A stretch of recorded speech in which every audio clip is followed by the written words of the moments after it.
chơi Thằng Thiên Xuân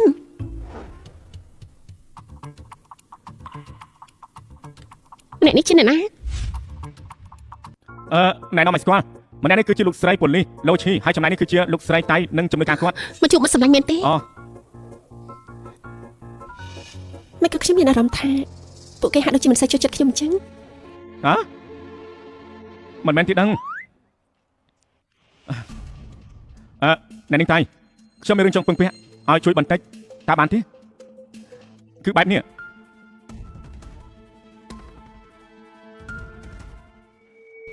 Chạy đần đấy Chứ mình bắt chừng mày thì mình đã không khao xua kênh tí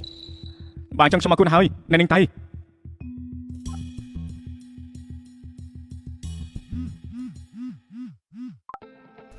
Hello សំឡាញ់មករយៈនេះរវល់ធ្វើអីហ្នឹងនៅកាន់តាមករយៈនេះគ្មានរឿងក្តីសោះអបសក់ខ្លាំងណាស់ខាងខ្ញុំមានរឿងក្តីមួយឯងមានចំណាប់អារម្មណ៍ទេរឿងក្តីអីទៅគឺមានគេរៀបការល្បិចឲ្យជាប់គុកឥឡូវគុំប្រុសគេចង់រករឿងលៀកជម្រះក្តីឲ្យឪពុករបស់គេបើឯងចាប់អារម្មណ៍មកក្រុមហ៊ុនរបស់យើងមក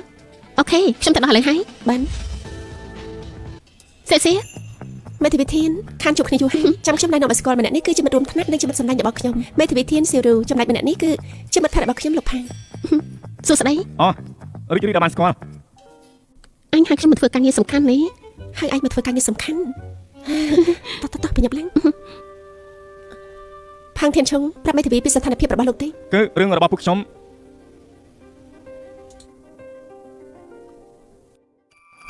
រឿងក្តីនេះនិយាយទៅមិនសូវស្មុគស្មាញប៉ុន្មានទេចំណុចសំខាន់គឺត្រូវរកអ្នកធ្វើសាក់សីខ្លាំងៗឲ្យឃើញបែបនេះទើបអាចលៀងចម្រាស់ក្តីបានម្យ៉ាងក៏ត្រូវស៊ើបពីអ្នកដែលទៅប្តឹងដែររួមទាំងអ្នកដែលទៅចាប់ខ្លួនប៉ាលោកក៏អាចមានបញ្ហាដែរមកចូលរំខានមេធាវីសួរព័ត៌មានពីម៉ាដាមលោកឲ្យបានច្បាស់ដើម្បីត្រៀមខ្លួនដាក់ពីបាត់ហ្នឹងហើយចំណែកខ្ញុំនឹងទៅរកមនុស្សប៉ុន្មានអ្នកដើម្បីស្វែងរកការពិតបានស្អែកនេះខ្ញុំនឹងទៅដល់សំណុំរឿងមកពិនិត្យពួកយើងបែងចែកគ្នាធ្វើការមែនហើយឮថាថ្លៃមេធាវីគឺថ្លៃណាស់អ្នកនាងជួយប្រាប់តួលេខបន្តិចមកមិនអាចទេលោកផាងពួកយើងមិនទាន់បានចុះកិច្ចសន្យាផងលោកចង់ឲ្យលុយភ្លាមបែបនេះហ្មងហ៎ណែលោកបានលុយមកពីណាច្បាស់ណាស់គឺជាលុយដែលខ្ញុំរកបានហើយឲ្យក៏10មុនសិនចាំតែជិះគ្នាពីក្រោយលោកផាងរឿងក្តីនេះវាមិនចាំបាច់ប្រើលុយច្រើនដល់ថ្នាក់នឹងទេខ្ញុំថាទៅយកទៅមិនចាំបាច់មកមុខគាត់ទេខែក្រោយបើសិនជាមិនគ្រប់ខ្ញុំថែមឲ្យទៀតយ៉ាងណាក៏ដោយចុះខ្ញុំមានសំណុំពរតែមួយទេរយៈពេល1ខែត្រូវទៅនាំពួកខ្ញុំចេញឲ្យបាន1ខែហ៎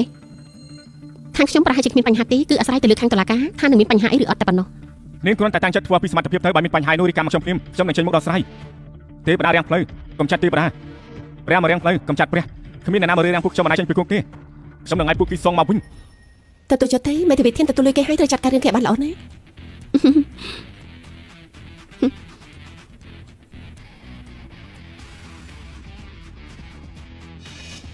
ខ្ញុំមានអារម្មណ៍ដឹងមុនម្យ៉ាងបន្ទាប់ពីនេះទៅទីក្រុងនឹងកាត់មានព្យុះភ្លៀងដ៏ធំមួយដែលសារតែរឿងនេះមិនខានទេ